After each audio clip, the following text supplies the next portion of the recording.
Lazarus అని ప్రకటించారు. నా అసలు పేరు పుదుక్కోడు నటరాజన్ సుబ్రహ్మణ్య శర్మ. నేను తెలుగులో మాట్లాడుతున్నాను కానీ నేను తెలుగువాణ్ణి కాదు. నాది కేరళ రాష్ట్రం పాలఘాట్ జిల్లాలో పుదుక్కోడు అన్నటువంటి ఒక గ్రామానికి చెందిన అయ్యర్ బ్రాహ్మణ కుటుంబంలో నేను జన్మించాను.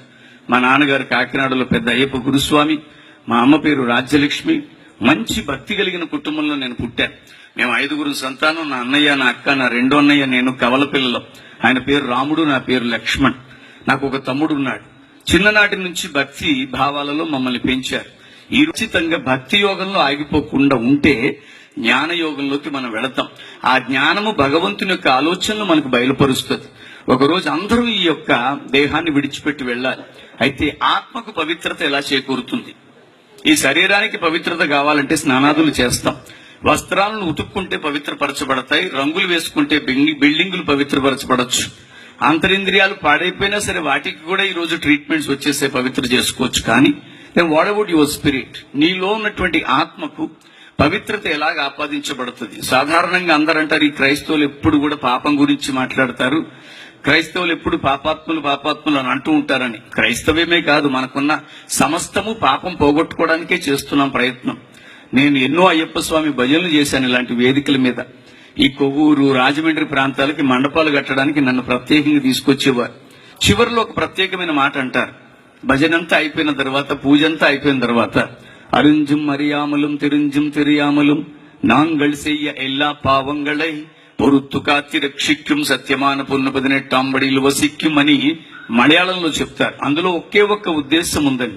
అరుంజుం అరియామలం అర్థం కాక అనాలోచితంగా, తెరుంజుం తెరియామలం తెలిసి తెలియక, నాంగళ్ చెయ్య ఎల్లా పావంగళై మేము చేస్తున్న ప్రతి పాపము నుంచి పొరుత్తు కాతి రక్షిక్యం కాచి కాపాడి రక్షించు దేవా అని అర్థం. రక్షకుని కొరకు చూస్తుంది మానవ ఆత్మ.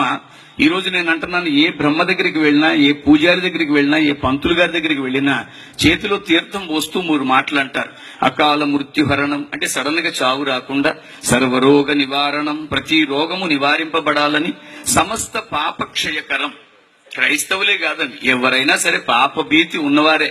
పాపం నుంచి బయటికి రావాలన్న చేస్తున్న ప్రయత్నాలు మీ ముందుంచుతున్నాను.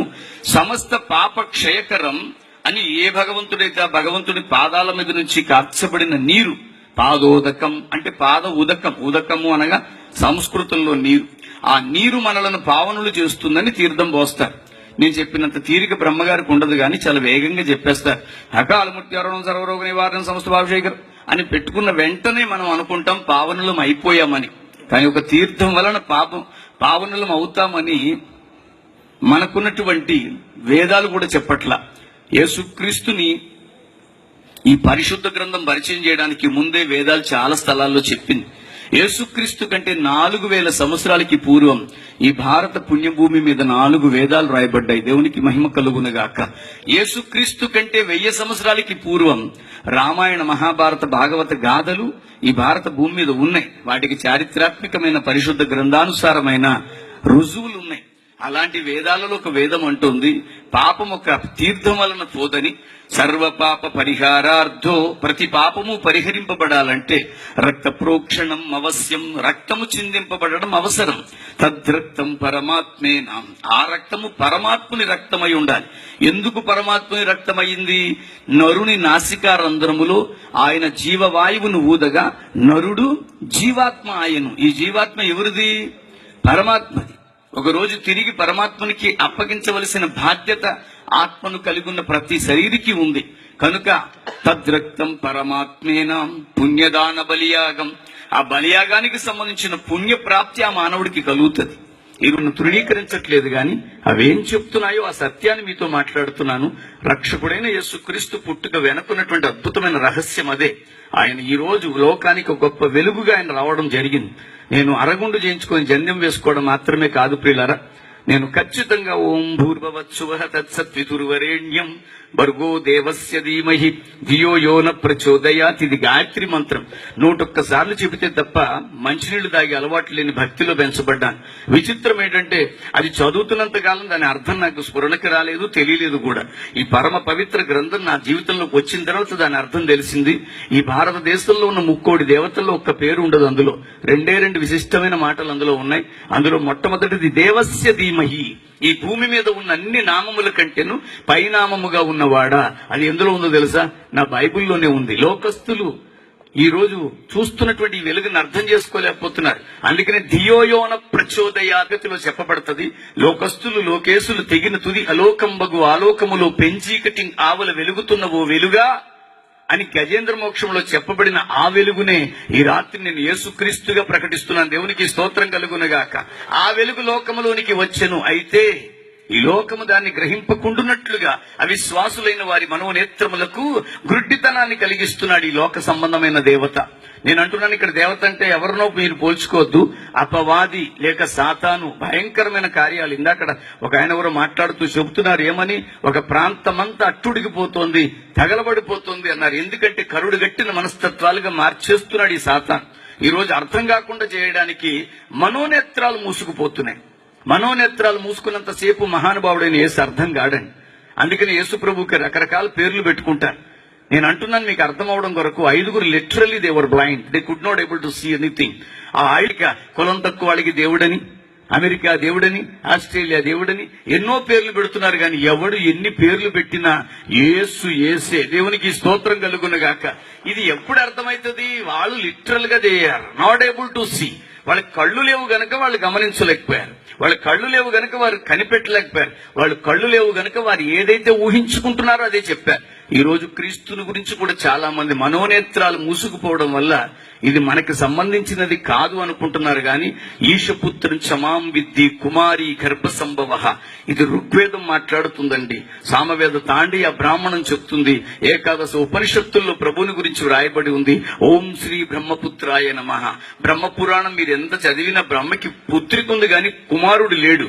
మరి ఎవరి కుమారుడు? ఓం శ్రీ బ్రహ్మపుత్రాయ నమః అనే మాటకు అర్థం ఏంటి? ఓం శ్రీ పంచగాయాయ నమః, ఓం శ్రీ కన్యసుతాయ నమః, ఓం శ్రీ విధిష్ఠరాయ నమః, ఓం శ్రీ అజముగాయ నమః. అజము అంటే గొర్రె అని అర్థం అండి. మనకున్నటువంటి సహస్ర నామావళిలో ఇవన్నీ ఉన్నాయి. వీటన్నిటిని బట్టి ఇవన్నీ ఎవరిని సూచిస్తున్నాయంటే, ఇదిగో లోక పాపములను మోసుకొని పోవు దేవుని గొర్రె పిల్లగా అవతరించిన ప్రభువుని గురించే. దేవునికి స్తోత్రం కలుగునగాక. కనుక ఆ ప్రభువుని విజ్ఞానముతో లేక జ్ఞానముతో అర్థం చేసుకోవడానికి ప్రయత్నం చేస్తే పాపాన్ని నుంచి మనల్ని కాపాడడానికి పుట్టాడే తప్ప మత స్థాపకుడిగా ఆయన పుట్టలేదు. ఆ మాటలు ముగించే ప్రయత్నం చేస్తున్నాను. యేసుక్రీస్తు కంటే 563 సంవత్సరాలకి పూర్వం ఒక మహానుభావుడు జన్మించాడు. ఆయన ఉత్తమమైనటువంటి స్థితిలో రాజయ్యాడు, వివాహం చేసుకున్నాడు, బిడ్డగన్నాడు. ఒక రోజు ఆయన రోడ్డు మీదకి వచ్చినప్పుడు అడుక్కునే వాడిని ఒకరిని చూసి, ఏందయ్య ఇతను చేస్తున్నాడంటే, ఇతను భిక్షాటన చేస్తున్నాడు రాజా. ఎందుకు చేస్తున్నాడంటే, అందరి పరిస్థితి మంచిది కాదు, కొందరు ఉన్నవాళ్లు కొందరు లేని వాళ్ళు అనేసరికి ఓహో మానవ జీవితంలో ఇది ఒకటి ఉందనుకున్నాడు. మరో సందర్భంలో బయటకు వచ్చినప్పుడు ముడతల పడిపోయిన దేహస్తుని ఒకరిని చూసి, ఏంటంటే ఇతను ఇలాగున్నాడంటే వార్ధక్యంలో ఉన్నాడన్నాడు. మానవ జీవితంలో ముసలితనం అనేది ఒకటి ఉందని గ్రహించుకున్నాడు.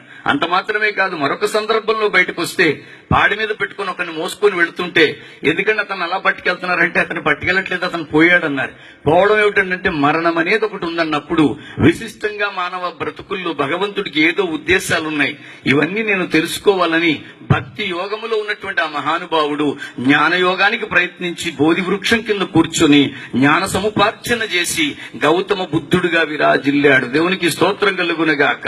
ఆ గౌతమ బుద్ధుడు ఒక ప్రత్యేకమైన పుస్తకం రాసి ఏమన్నారంటే, నా వెనక వచ్చువాడు యోగ్యుడైన వాడు, ఎవరైతే ఆయన యందు విశ్వాసం ఉంచుతారో వారిని మోక్షానికి తీసుకెళ్తారని ఆయన రాసినటువంటి ఒక ప్రత్యేక పుస్తకంలో చెప్పబడింది. అంత మాత్రమే కాదు, ఆయన బౌద్ధ మతాన్ని స్థాపించి అనేక మంది హైందవులను బౌద్ధులుగా మార్చారు.